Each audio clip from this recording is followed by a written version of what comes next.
Hey, welcome back to another Let Loose Dog Talk. Happy Wednesdays, guys. We got a special guest today, Remarco. We're doing second part with Remarco, getting into more in depth about breeding. But we got Gabriel in the background. We don't have a face to Gabriel, but he's there. I'm here. I'm giving everybody a break. Sick of seeing me. Incognito mode. There you go. So, Remarco, how's that going, brother? I know your hands are full right now with puppies and everything. Tell us a Oh little bit yeah, how's that going. yeah. Pups are good. Mom is good. We got six healthy pups, so we're happy that everyone's thriving right now. Three males, three females. First week is usually the hardest week because you're paranoid about feeding puppy syndrome, that kind of stuff. But Yes. everyone's doing good, so That's we good. That's good. You we're have doing that part. any run in there? Uh, Congratulations. hey baby, you had it hugged on you, so it's by the pillow. Go look, go. It, it's by the pillow, baby. Go. That's good. That's real life. I'm glad everybody knows we're real people and we got Oh, a yeah. bunch of. Yeah, We all definitely. got, Yep. we all got regular stuff. Besides everyday stuff. Besides a dog, so Yeah, that's it's true. it's Cause refreshing. yeah, like that's my little helper. All right, give me a second, guys. Yeah, yeah, yeah. Go for it. Go Yeah, for no, it. go for it. So what's up with you, Dennis, Gabriel? What you're up to? nothing much, man. I'm just picking up the kids, driving around like a little Uber, but And there you everything's go. So good. people can see that you're real. You're just not behind a screen and hanging out in there. You got Yeah, family just duties. Yeah. just not in the basement. What's going on with you? Same thing, man. Just rested here from work and attend to the dogs and get this thing ready and have you guys up And in here. Linnell's working too, right? Yeah, Linnell's working, so I don't know if he'll jump in here, but hey, if not, it's all right.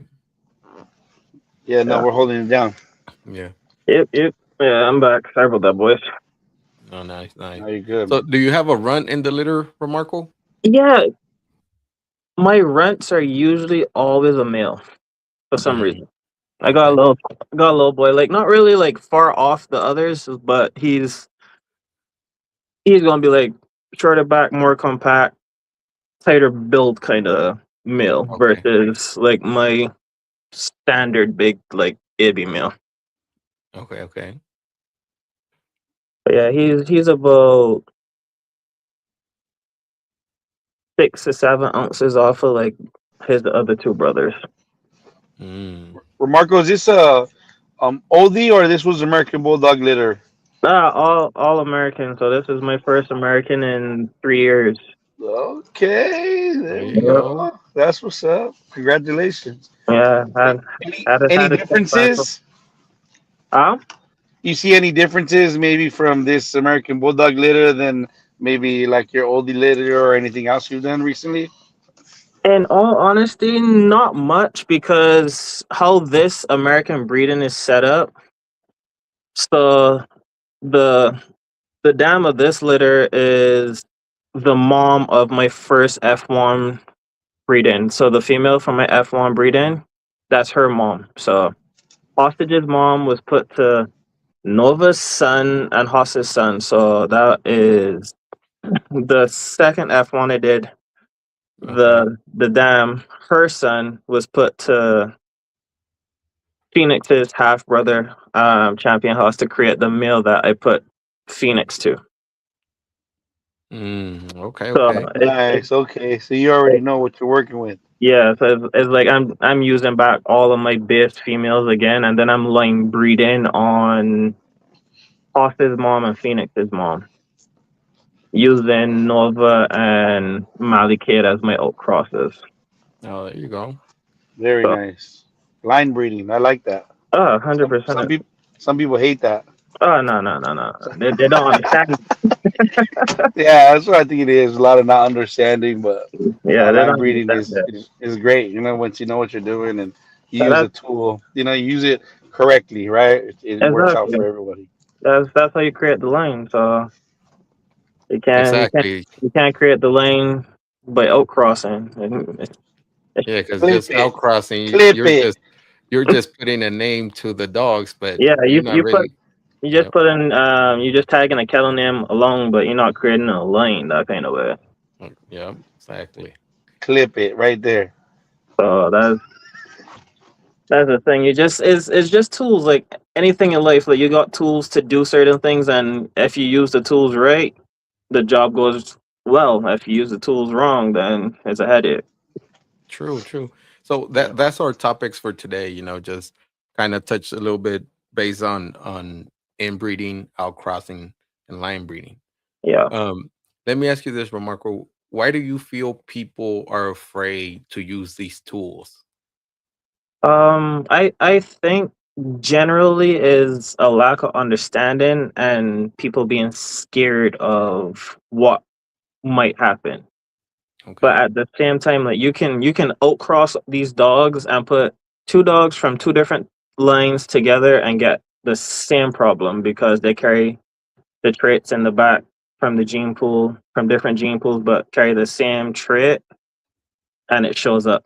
So it's one of those things you can find out faster what's behind your dogs when you put them together or back on themselves versus outcrossing and still getting back the same problems with a genetic split with a dog that has same trait but different bloodline.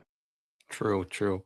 And you know what I feel that if you're comparing inbreeding with humans to Yeah, animals, I think that's where they get the misconception of how things work. You yeah, get a bad idea about it, but you really don't understand how to, things work. yeah. That's true. A lot of people do think that way. It's weird, but at the same time, like they don't understand any better because a lot of people don't come from like a farming background or like really dive deep into like the dogs or the genomes, that kind of stuff. So they don't understand it. They look at it like if I take a half brother, half sister, they're gonna look at it like, why would I want to go sleep with my half brother or half sister? Yeah, true. So yeah, it gets weird that kind of way for sure. But when you really think about it, like for instance, like I love like researching horses and genetics of horses and stuff like that. So like all stallions came from four brothers. Yeah, Four brothers. And look, that was how many hundreds of years ago, and horses are still fighting today. true. Yeah, Exactly. So when anything's done right, it can work, but at the same time, when you do it wrong, it can go terribly wrong either way. and definitely, and that's why I say, you know, um, the closest thing to inbreeding, it's brother to sister, not half brothers, brother to sister Yep, from yep, the same that litter, right? That's full, yep, that's the inbreeding. yep, Now, like the back crossing is taking to me is father to daughter or mother to son, yeah, right? doubling back up on one side of the Correct. gene Yes. pool. And but to really know what you have in your lines, that's why you use these tools because you'll Yep, discover what really you have in your blood. You have those bad genetics in there, but yep, you expose them. And inbreeding doesn't cause any deformities or anything. Your dog already has them in there, yeah. or any animal, you know.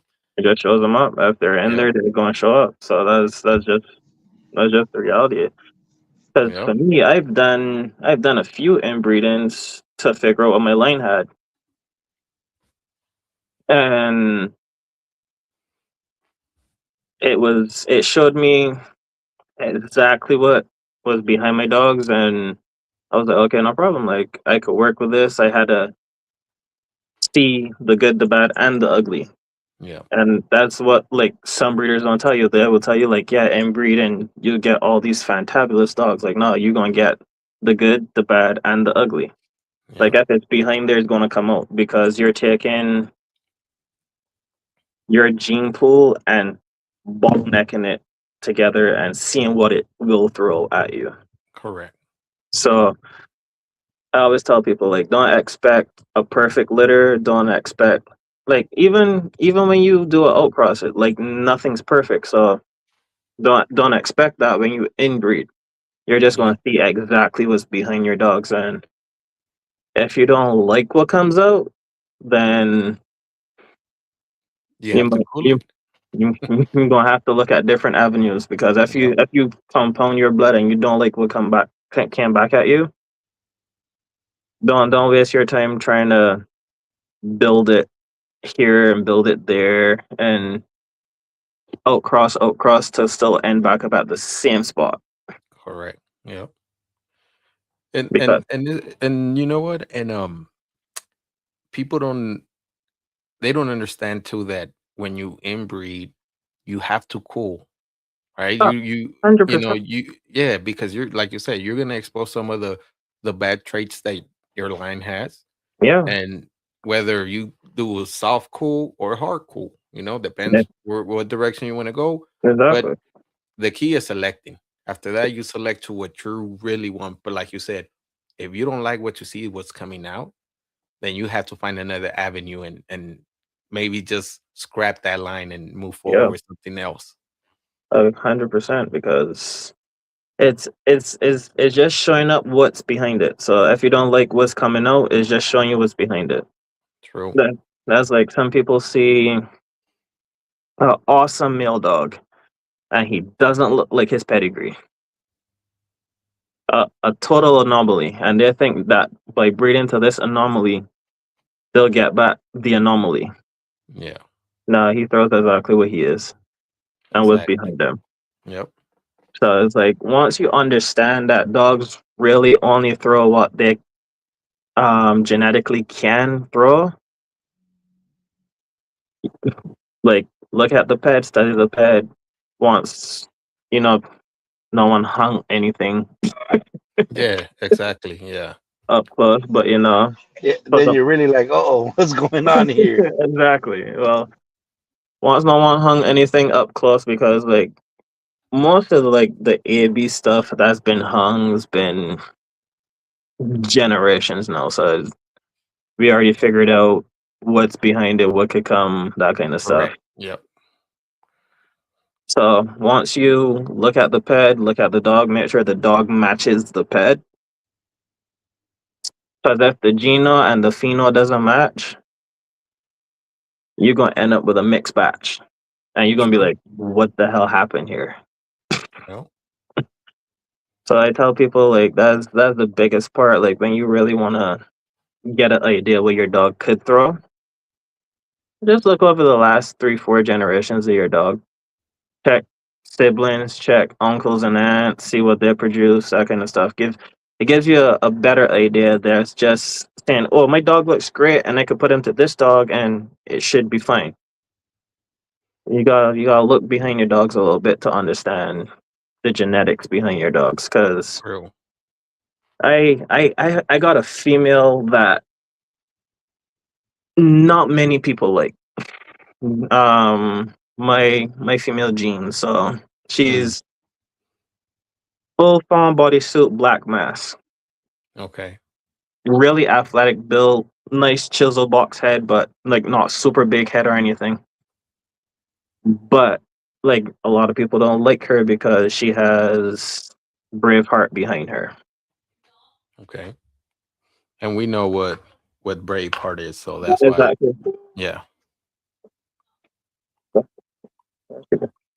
So a lot of people don't like her based on her being super athletic, and then she has Braveheart blood behind her.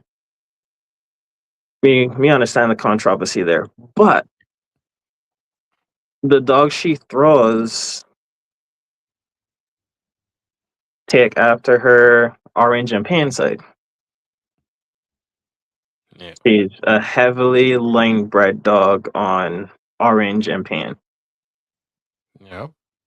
And then I took her and put her back to her uncle, which is a pan son Red Hulk from GGK. Okay. And that created Haas. And if you look at Haas, will never tell he Never. has brave heart in True. his blood at all. That's true. Yep.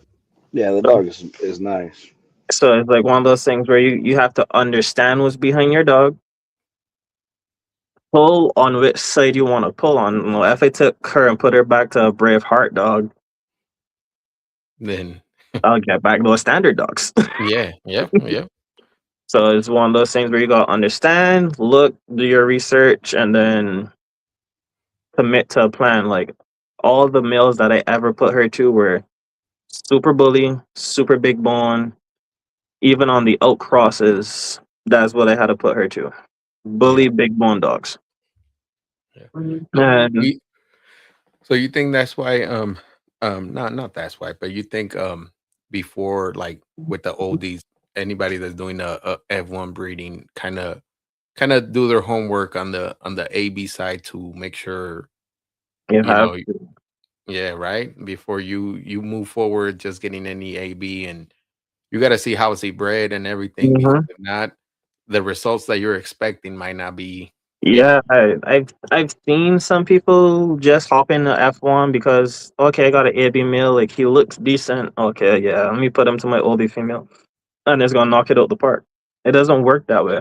Like even doing the F1s and crossing them, you gotta really understand the AB side, or pretty much any of the foundation breeds you put back in. You gotta understand that side as well because the ABs you can get a drawback too.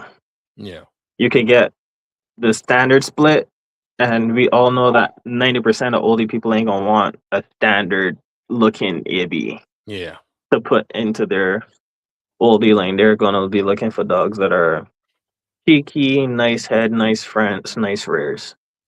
true So it's one of those things where a lot of people don't understand necessarily to watch what's behind because he's gonna throw what's behind. But if you do your research and you do it right, you can get some awesome dogs true that will remind you something of Mufasa, depending on how much AB you put in. yeah yeah we have a comment here from Beyond Bullies. I think this is Michael, if that's you, correct me if not, sorry about that. He's like, I follow chicken breeders to learn, also a lot of knowledge to Oh, learn from them. COI is 100%. definitely more extreme in dogs compared to poultry. Oh, True. 100%. Yep. 100%. Because I think the average COI in bulldogs is about, well, I should say lane bred bulldogs. Like if you really like a well lane bred bulldog is about 15 to 25% roughly. Yeah. So that's a decent COI. Like I like to stay between 10 and 15 on my lane bred dogs that I put plan to put back into the same line. Okay. Okay. So like Haas, his COI was 28, almost 29%. So he Mm. was on the higher COI. So I never put him back into his blood directly. Do you feel that it'll have some kind of problems or Um, just based on his mom, I didn't want to pull too much on from her? pulling back in the Braveheart Yeah. without adding back in like some big bully dogs. Yeah. No. No. So Yes. that's why I had to like I did him to Nova and then I did his mom to Mali Kid. Also did Nova to Mali Kid, so I know all the bloods are compatible and how they work together. And put him back this second generation into well, third generation of Haas, but second generation overall Mm. into each No, other. It created some of my bulliest newborn pups. well, there you go. Yeah. And you know what? When it comes to breeding, breeding is breeding. Whether you Yeah. breeding chicken, fish, whatever it is, it's Take the just with knowledge. Take the yeah. knowledge and use it. Yep, exactly. And then I know with chickens, it's like you're really cool inbred Mhm. those things as Oh, 100%. crazy. Yeah, 100%. Because if you really want, like, to pull certain traits from, like, say your Starcock and you gotta put him to his daughter and then take that back, run it to his brother and then take a female from that back to him. It Yeah, there's a lot of balls yes, go balls go hard. yes, yes.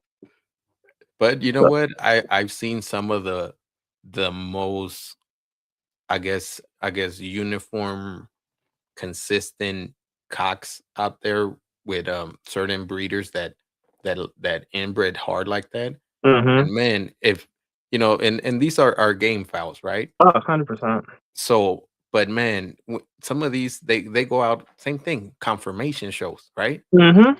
And whoa, man, you'll see those things and you're like, God, this Yeah. thing is it's Standing beautiful. tall, Yes. Yep. fucking up his chest, Yep. hackles. Oh yeah. Yeah. Yeah. Definitely. Mm-hmm. Oh yeah. So it I came up on that side too, so I get it. yeah. See, that's why. Like I said, if some people are afraid of it because they don't understand these tools that we have, and I get it, Yeah. but don't look at it in that perspective of, oh, as humans, because then that's when you're gonna be like, no, I don't want to do that, Yeah. whatever it is. It Yeah. gets weird. Yes. But Yeah. yeah, like I'll tell anyone, like if you really want to do it, research about it, read up on it. Yes. Like don't necessarily take everyone's word of mouth or their experience doing it Yep. because they could have done it really right or really wrong too. True. So it's And one there of those things. Just research, do your own research, read up on it a little bit. Like if you genuinely have questions, like and you know someone that you think is a good peer or mentor or anything that you could ask a question to, ask them and see what they tell you. definitely, yep. And you know what we have an advantage compared to, let's say, chicken breeders, is that we could test our dogs. Yeah. Right? So we're ahead. So now just look Hmm. at that embark and be like, okay, let me see what's in here. Oh, he's a carrier of this. Okay. Hmm. You know, that's why, man, um, I'm good with testing, your stock broad and everything, because you really know how to do things, Yeah. and when it comes to inbreeding, like I said, it's a tool, even back crossing or even line breeding. It's methods to do it, right? There's steps. We just don't jump on it and be like, oh, let's see what Uh, happens. No. no. Yeah. Yeah. Yeah, that's a fast way to crash and burn for sure. Because Exactly. if you don't really take your time to research it or know what you're trying to do, you're gonna end up nowhere real fast. Yeah. And let's be real. This dogs and breeding dogs and that kind of stuff is not cheap. It's not. It's not one of those things you could be like, oh yeah, I could just do this and whatever. No, you spend a good bit of money to create these dogs and maintain these dogs. So when you really think about it, like it pays to do your research versus burning, let's Thousands. say, thousands of dollars or Yep. two or three breedings off a female because that's usually what it is for most females. Like they last three breeding cycles. Like if they're a really good female for your kennel. Because in my books, like if she hasn't outproduced herself or created dogs that you love in three breedings, you don't know what you're doing. I want this now. Okay, give me a second, baby. Yeah, so that's how I look at it. Like for me, especially my studs in terms of breeding breeding span, like most of my studs retire themselves before they hit 2, 3 years old. Mhm. Okay. Because like by the time they're like three and their first litter is like 16, 18 months, like coming up on two, and they look way better than their dad. Like that's the next generation. Like, And you just made a great point, Remarkable, that even your your stock that you have, your foundation, mm-hmm, the goal is to always improve and do better. exactly.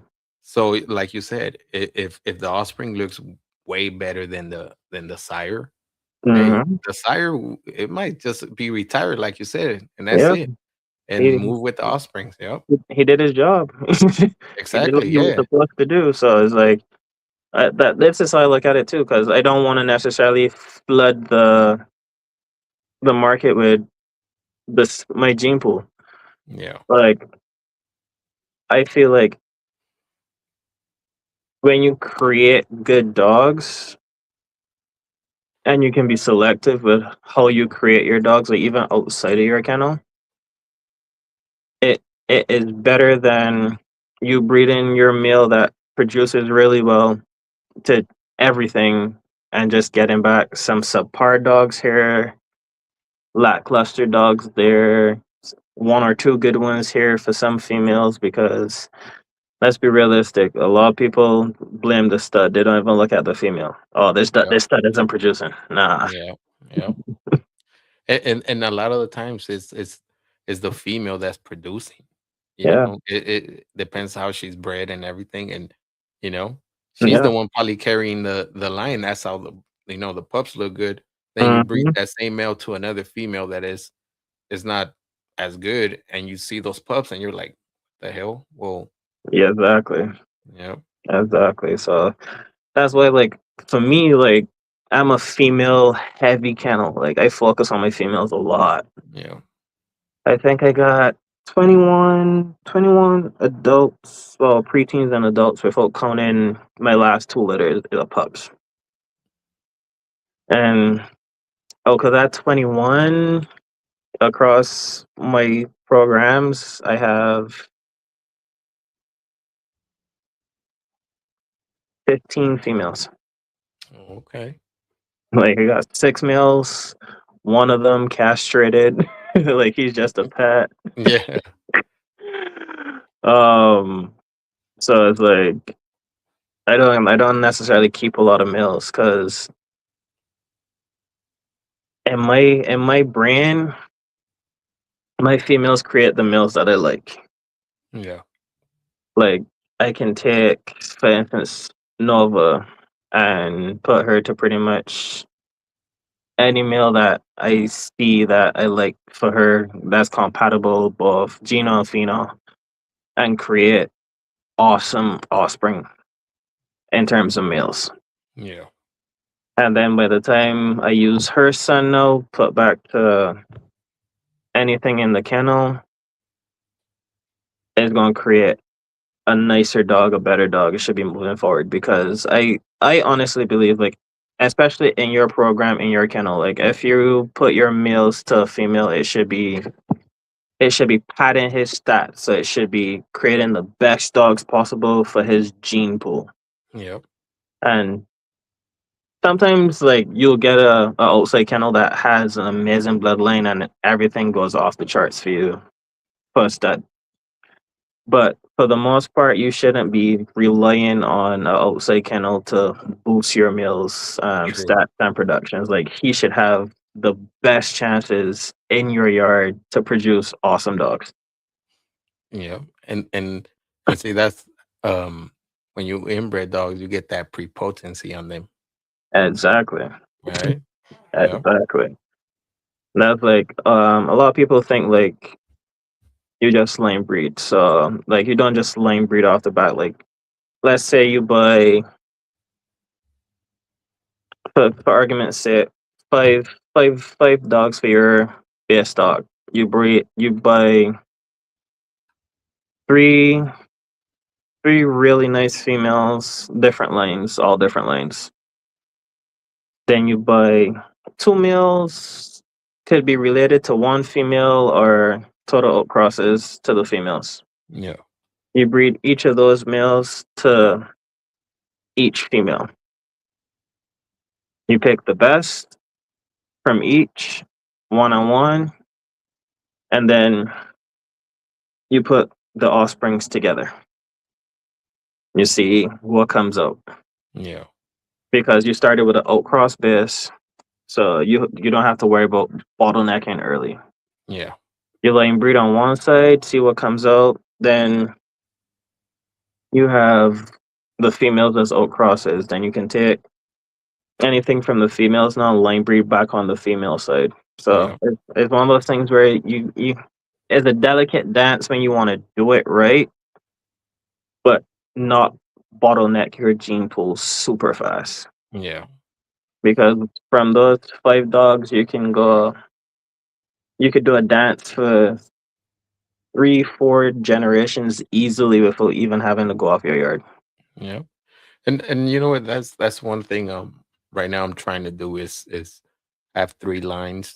Mhm. But I'm basing it on my males. But it's just they're just the foundation to it. After that, Exactly. my girls are the ones that are gonna take over from there. But Mhm. it's and then what I'm gonna do is just a rotational system where Yeah, I don't have to go off my yard. exactly. That's like me. Like that's like I wanted to go off my yard for my 3rd gen because I lost Haas. Mm, So I only got to put him to Nova, so that put me in a little bind. So I wanted to go yeah. off my yard. So when I add back in his blood, I got a gene pool to pack. But when um when Batman died, because that was the stud that I was going to use from Martin, Okay. Batman. I was going to put him to my inbred Nova granddaughter. Mm, And Batman is related to Nova through um her mom. So her mom's brother, sorry, not dad, is Batman's player, I think, if I remember right. Um Ballard's Rococo. yeah, yeah. On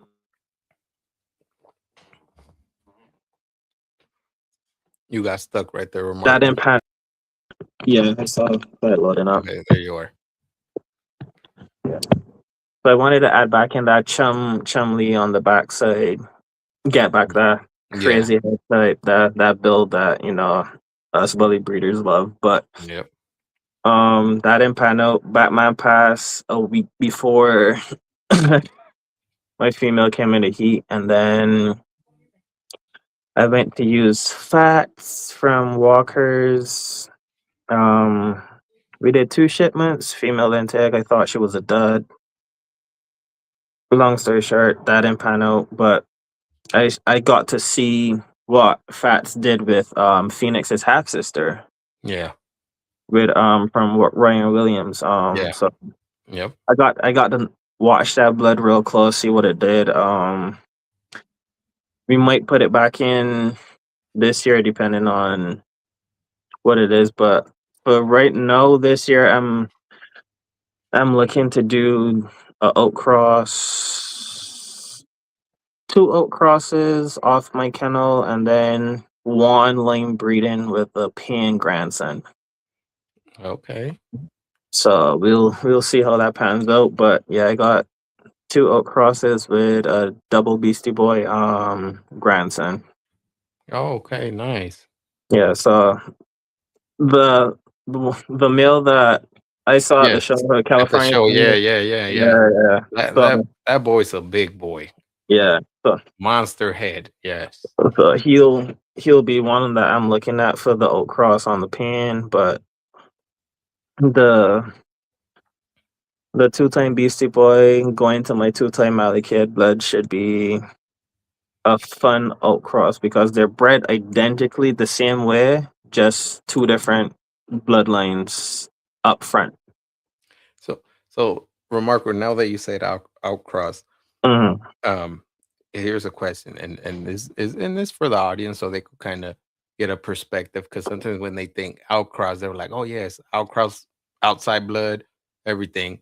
But even if it's a outcross, you got to make sure that those dogs, he's tightly bred, even if it's a outcross, Yeah, because you if don't not, you a scatterbred dog, man, you're just gonna see what comes out from there. You're like, man, where did this dog come from? exactly. So you want to make sure that even though it's an outcross, is usually stacked tight and on phenotype too, because you don't want just get a dog that's tightly bred, but the phenotype doesn't match your Yeah. phenotype, Yep. because then you're going to get the genes just fighting against each other, and then you're going to get whatever disperses inside the litter.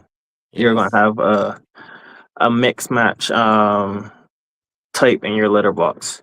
Yep. Yeah. So like phenotype on the outcross is definitely huge. But if you get a dog that is also line bred on his blood, the phenotype matches up front and through the pedigree, and you put it to your line bred stuff that the phenotype matches. Although they're outcross, they're gonna still produce that type. Yep. So So let me as a type breeding know that you do. yes, that's the yep. So let me ask you this. Would you take that back to your lines, or will you try to use that outcross and breed to that? No, Because I you're gonna get 50-50 from there, right? yeah, I'm gonna get 50-50. So I'm Yeah. gonna pick the best of the outcross and then put it back into my lanes. So I Okay. just want to open up my gene pool back up to about, because like roughly most of my dogs are about between 21, and I think on the high side is 36% unrelated dogs in a 10 gen Oh, pedigree. okay. Yeah. So like 21 is Hoss because he's bred Yeah. type. And then like my current litter, although it's a line breed and it has a 34% unrelated dogs in the 10 gen pedigree. And that's solely because I lane breed on one dog in this lane breeding versus two sides of the pedigree. So it's just one side of the pedigree that I lane bred on this lane breeding. So it has three open sides for the outcross, so you don't get two bottleneck in the back. Yeah. No, no, for sure. And another thing is I suggest, try to understand and read a pedigree. Oh It'll help out. I yeah. know some people, they claim they just outcross, and once they post a pedigree there, they don't know that. Well, you're that dog that you claim that you're just outcrossing. It's line bred, and Mm-hmm. and it's like, no, understand the pedigree. Study it so you could Yeah. see how things work. Oh yeah, 100%. Because for me, back when I started in 2016 with the IBs, well, that's when I bought my first IB. But I was researching IBs for about two or so years before I bought one. So it's like I was in learning to read pads, watching bloodlines, like seeing what bloodlines do, like trying to trace bloodlines and breedings, like on the Yeah, pedigree database when it would actually work. So you could see at the actual pictures of the dogs and the yeah, bloodline and what that dog threw with this bloodline and et cetera, et cetera. So like that was a fun experience for me because like my ABs was like my first like big dog doing it like solo. Like growing up, my dad had pits and stuff like that, but like my first branch off doing big dogs by myself was the IBI. So like doing research and like my friends would tell you like back home I went down the rabbit hole on the pedigree and genetic side first before even starting. yeah, And I think that's one of the things that I got from like on the farm, because like when you want to bring in a new prospect, you gotta like research the pedigree, the genetics, make sure it yeah, matches up, all that stuff. So that's the rabbit hole I went down first before I got into the ABs, and then that was starting back home in Barbados, and then when I came here in the States, I went down a different rabbit hole all over again. yeah, And geez, 10 years later. that almost 11 years later now we this is where we are. Yeah, no, no, and you're doing a great job, man. Your production speaks for themselves. You know, that's why I always say, let the dogs do the talking, man. Yeah, that's like one of the things that I love to do. Like people like I I'm starting to pick up my social media presence now, but like before it was just like in the trenches, like doing the dogs, figuring out what's going on, Yeah, and they're seeing what's happening. But like no, I can like close my eyes and pick dogs on my yard and just put them together and like not have to worry. yep, and it's true, and that's the beauty of it. And that part takes time. Like Yes, not every litter is going to hit. Not every litter is going to turn out how you want. Gotta be honest with yourself. yeah, yeah, true. And you know what I like is when you have that consistency across the board with the pups, Hmm. and your pick is the hardest thing to do because everything looks good. Yeah, That's the goal to get to. yeah. That's a beautiful part. Like right now, I let my daughter pick my pups. See, see? Yeah, because you know you're That's not what I gonna was go gonna wrong. say. You Yeah. got that puppy picker over there, so Yeah, you're I doing let her good. pick my pups. She picked a female about I think it was like day two, and like this female wasn't nothing spectacular. Like I actually had to like do some work to like keep her there because she burst a sac, have fluid in her lungs and that kind of stuff. So Mm, like had to put in some extra work to make sure that she was good. And I was looking at her and I was like, yeah, like she a nice looking female, like she all right. yeah. And then like day four, day five, day six hit, and I'm like, this female is like she's like blowing up, Yeah. and I'm like, okay. I'm like, and she's my daughter's like, yeah, that little one right there, like I like that little one. I'm like, okay, all right, cool, no problem. Me, Yeah. she calls her Jelly Bean. I'm like, all right, cool. That could be your little dog. All right, cool. Yeah, And then yeah. like I'm looking at her now. I'm seeing traits like strong of what I wanted, like bringing back in Hoss, putting his blood back to his half sister, that kind of stuff. So I'm seeing like the cheek on her, the top skull, that kind of stuff. I'm like, She's man, expressing all the traits that all the traits that I'm like looking for, like this yeah. dog has up front early. And for a female, like is one of those things where I'm like, if she has masculine male traits this early on, she's gonna be a really, really spectacular female. Yeah. Because And it's that's hard to get a yeah. female like that. Yep. Hard.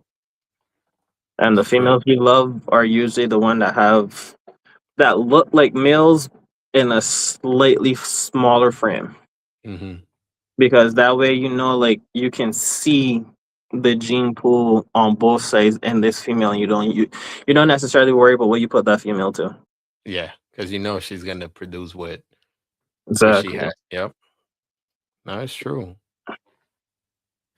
Like a lot of people like they don't like necessarily masculine looking females, but because they think that they come with problems in terms of like fertility, Yeah. don't come into heat and that kind of stuff. I'm like, I haven't had that issue. I had one dog like that my whole life. I mean, awesome female, spectacular looking female, looked like a male, everything, but she just never used to come in. No, she never used to tick. She would come in heat, cycle and everything, but she would never prove. Mm, But that's the only female. And that's when I first started. But yeah. in terms of all like my other masculine looking females, like I'm like they cycle usually more often than my feminine looking ones. Yeah. Like every 6 months, I know Nova's in heat, like clockwork. Yeah. Every 6 months. Like she's on the clock, and her inbred granddaughter, super big head, super bully, big dog. every 6 months, like clockwork. She's Yeah, came. yeah. Then no, my more petite, more nice shoreline females, not not like that. They they their You're having cycle. split heat cycles in there. Yeah, their cycle usually when I take my alpha females away, then they'll come in. Mm, So it's like my masculine looking females that I call my brood stock, yeah. they cycle well. My shoreline females are usually a little more reserved, and if I keep my masculine females around them, they don't cycle. Mm, Like okay. they're going to beta mode and don't cycle. Yeah, that's interesting. Yeah, and I only realized that because I got 15 females on my kennel. Yeah. And then it only clicked to me, I think, last year that these females cycle, and I haven't had these set of females cycle in a year. And I was like, wait, what? That can't be right. And I was checking back, and I was like, yeah, these females haven't cycled in a year and change. Oh, I take my alpha females away, like from in their like general vicinity, yeah, and yeah. put them off because I got 2 acres, so I could like spread them out a little more. Okay. And I took my alpha females away and cleaned out all my other females, dewormed them, give them their shots and everything, and like clockwork, all of them started cycling.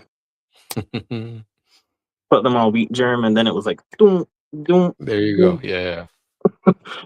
Yeah, and that was probably the worst thing I had on my kennel in terms of my meals just being like Just going crazy. Yeah. crazy. Yeah. No, I That's the know. worst thing ever. I had three just finishing up, and they were all like maybe two Back, weeks apart. Boom, yep, boom, yep. boom, As and soon as my everybody's harvest just hit, all yeah, day. Everybody's just yeah, man, it's horrible. that's Panda. Like he thinks he's like I'm a stud everything. I'm like, dude, Yeah. you can't even reach half these females. Yeah. He's like, I'm a stud. I'm a stud. Like he's like, huh? Yeah. Yeah, then you know, like, hey, even if I let you, like, nothing's gonna happen. You know, Like, you can't do no. it. But yeah, But man, that's just the worst. like a lot of people also think like when you inbreed, you get like issues like that, like in terms of like heat cycles, fertility, and stuff like that. I'm like, I haven't had any issues like that. Like No. you Yeah. usually like if you got a female with fertility issues, it comes from behind. Yes. True. Because I've known a case where, you know, it was a this was gonna be a outcross, and Hmm. they tied the female. We thinking, okay, it's all good, they tied. She Yeah. didn't take. Hmm. They took that same female to the sire that I had to one of his sons. Hmm. Same thing. They tied. She didn't take. Yeah. So, and that dog was she wasn't tightly bred. She has some outcross in there. Yeah. So, Exactly. but it comes, like you said, from back in the It comes pedigree from somewhere behind. in there. Yeah. Yep. Like I always tell people like, for instance, like when we bred pigs, like if we had a sow and she developed cancer later or like any kind of issues later, we would scrap her and then all of her daughters from the program Yeah. because it passes down. Yeah. And a lot of people don't understand that. It's like you don't necessarily get the problem because you lane breed. You get the problem because it's in there. Like Yeah. it can pop back up with an outcross, as I said before, with the same Same genetic, issue. Yep. same issue, different blood, same issue, same result. Yep. So it's just one of those things where, like, I say this, like, I take every, like, I'm a student of the game. I ask questions, I research, I always trying to learn something. Yes. And anytime I'm talking to someone, like I take their experiences with a pinch of salt. Yeah. Like you learn from their experience, but you don't let necessarily their experience be your experience or define your experience. Exactly. Like you just Yeah. take it with a pinch of salt, and you take the good, you note the bad, Yeah. you weigh your odds, pros and cons, and keep moving. Yeah, and that is true. And like you said, sometimes it's good to talk to other fellow breeders and Oh, see what experience they had, because then you could avoid doing some of the things, but at the same time take notes on, okay, they did it like this, and mm, exactly. so no, Yeah, definitely I agree with you. and you know what? Sometimes to that point, like some people like they would have just heard it from somebody else, like, "Oh, this is bad, bad, bad, bad, bad, bad." I'm like, "Oh, did you do that?" And they're like, "No, I never have, and I've never had the bad experience, but I Hmm. was shared with me the bad experience, so Exactly. therefore that's the reality of it." I'm like, "Wait, Yeah, that what? That's is that, it's like the you scary don't know." spirit program. Yes. Exactly. They Yeah. hear all the bad, and then they, hi baby. Mommy, you're going to circle here with me? Okay. Oh. But yeah, like it's like the scary strip program. They hear all the bad and they run with it, and that's all they can see. Like they can just see that tunnel vision that they were fed. They don't want to look at the other side of the coin where it worked for someone else. Or Exactly. And then no, and then what they do, they'll go to Google, search that up, and it just Mhm. gives you like, oh, why is it bad? It gives you an answer, Exactly. but it's like, hey, I could do the same thing and say, why is it good? And it's gonna give me a different answer to it, you know. Exactly. But if you never done it, how will you know? It's like don't Good sleep old on it. Google. Ah, Google is a double-edged sword. You can ask it. It's gonna tell you exactly what you want to hear in your question. Exactly. Exactly. Yeah, you're gonna find the answer Exactly to what you look for. 100% yes and 100% no. Yep, Yeah. exactly what you look for. Yeah, exactly. See, Beyond Bullies is saying, I've had issues with smaller rip up females not coming into heat. Too much testosterone. I've learned I had Yeah, to start closing antibiotics months before they supposed to cycle. yeah. Ripped up females usually. I find that it's hard to put fat on them too. So it's like a calorie thing, and the body decides what it wants to do. Hmm. Do I want to send all this energy and calories and stuff and hormones into cycling or just maintaining? Yeah, Most of the time, it's going to choose to maintain. yeah, true. Yeah, But and yeah, ripped see, up like, females are fun to look at, lovely dogs to look at. They're awesome. But once you get like the calorie intake and you understand your females, like he said, he has to like run antibiotics and stuff like yeah, before. Once you figure out your dogs and what they need, you're it, good. Yeah, yeah, you're exactly. good. See, yeah, like I didn't know this. Honestly, what Riamboli said, he has to give him antibiotics months before. Hmm.